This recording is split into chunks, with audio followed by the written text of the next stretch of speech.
The Slosher Nouveau has to be one of the most powerful support weapons in the current state of Splatoon 3, at least in my opinion. Now, this isn't exactly a new weapon. This kit has been around for over 3 years now. Wow, I feel old just saying that. But why do I want to talk about it then? Well, the variety of tacticooler weapons in competitive Splatoon has been increasing lately, the Slosher Nouveau being part of that, so it's gaining some relevance in that sense. More than that though, it's also a weapon that I just really enjoy, and in large part because of the particular way I like to play it. In fact, I used Slosher Nouveau with my pickup team at the recent local tournament H-Town Splashdown 7 to win in a flawless run. That's what really has me thinking about the weapon, and I don't recall seeing anyone else approach the weapon in the same way I do. So hey, I make videos, if I want to talk about something I can just do that, and I choose to yap about my personal playstyle for this weapon.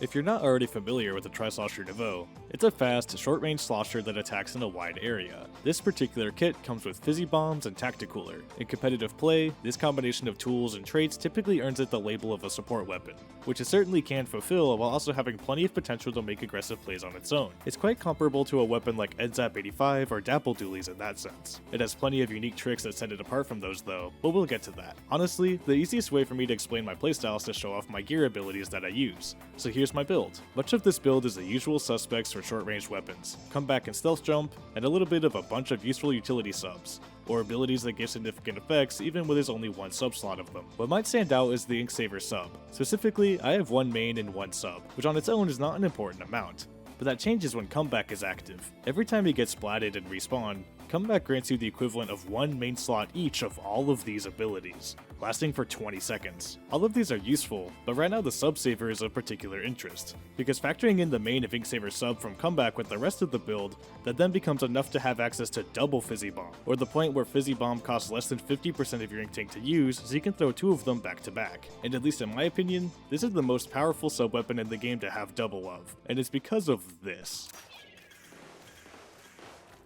Fizzies bounce around if they're charged, so they cover a good amount of area and linger for some time. This means having two out at once can apply paint and damage to a very large area, which can be useful for all sorts of things. You can stall areas of the map defensively from a distance, help damage enemies for teammates from a distance, charge special by painting from a distance. I'm mentioning a lot about distance, which is huge for this weapon, being a very short-range main weapon that also comes with a special with no direct combat utility. Range is the main weakness of the Slosher, so letting bombs cover that for you really helps out. I know what you might be thinking though. Pika, you only have access to double Fizzy Bomb when comeback is active, which relies on you dying a lot to have it active. Isn't that a problem? And to that I say generally yes, you're absolutely right. But remember that special of ours. Tacticooler also gives you a lot of abilities, but the most iconic is the nearly instantaneous respawn time. You might be able to see where I'm going with this. There's a relationship between comeback and tacticooler. Tacticooler lets you play aggressively for little risk, respawn quickly, and at which point your cooler has worn off, but now comeback is kicked in. You'll often want to get another tacticooler when you're back,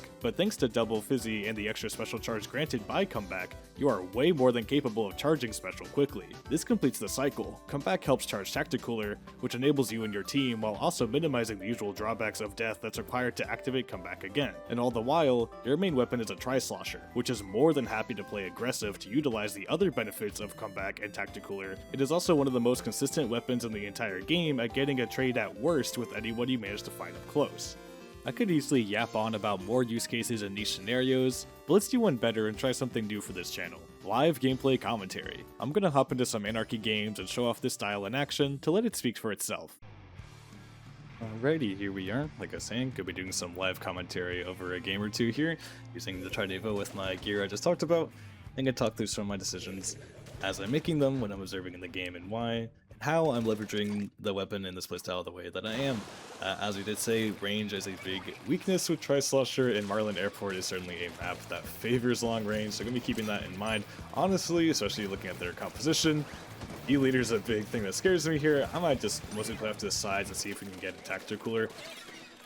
Also try to keep an eye on this brush in case he does want to try to push me. He's mostly focused on my team. I actually do manage to get some nice kills here. Well, not before all going down to the brush, but...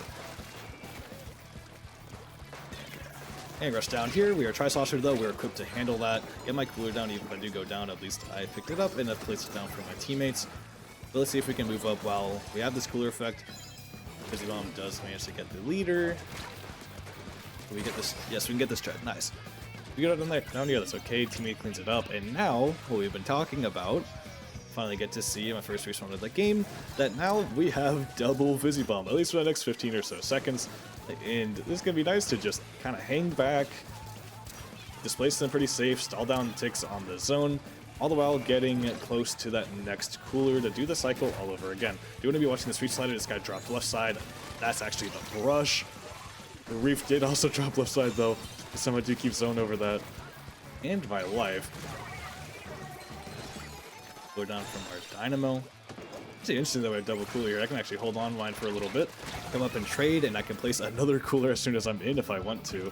I'm going to jump into our leader, pick off a couple fizzies, and actually show off something else here as well, because every time you use special, your ink tank does get fully refilled.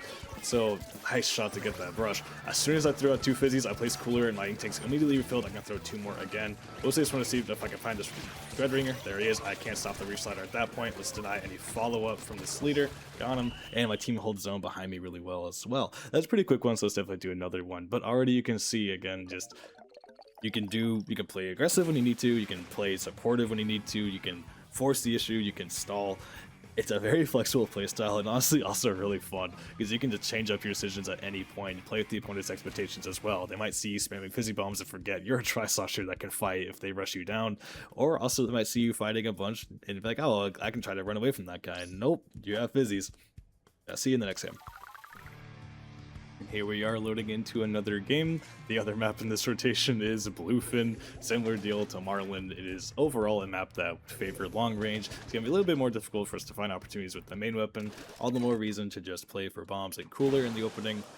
Let's see if my Dynamo is trying to build cooler off spawn or not. Yeah, they're going to go right side. I'll go left here to build mine. Not really too concerned with what happens at the start. I don't think I can really contest that too much. I'm trying to get a Fizzy Bomb in here though. That actually gets really weak to that. It kind of makes me want to follow up on it. But I am capable of doing. Okay, force bubble. That's great. I'm just cooler here. I'm happy with that. This pro wants to fight us. I'm cooler now. I'm happy to take a fight to you. Couldn't quite trade him out. Missed the first slash. He's very low. But again, we're honestly not too worried about that death. There's a zone to be painted, and there's certainly a way to do that with 2 Fizzy Bombs that we now have. Teammates also cleaned that up, so honestly didn't even really need me that much. Let's scale on up.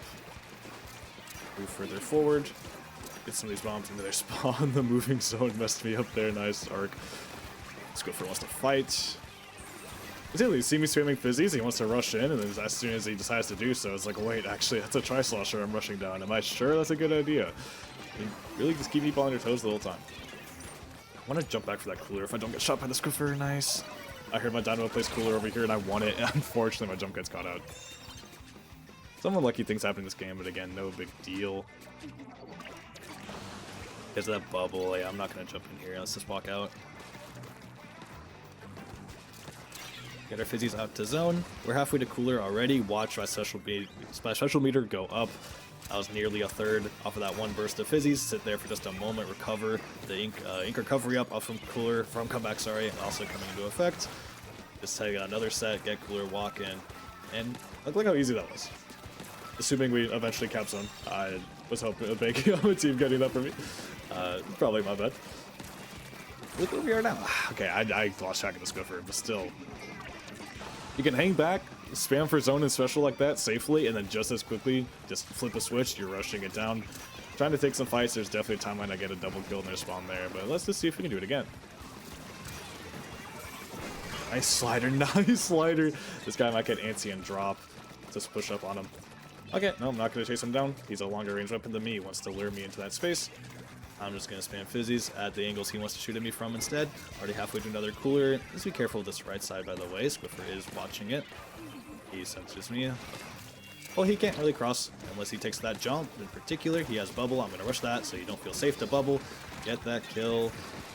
And there we are. Yeah, so again, a bit more of a scrappy game. Not quite as clean as the first, but I honestly want to show that anyway, because you can see, yeah, you can still play the main weapon of Tri-Slosher too. This thing is so capable of fighting.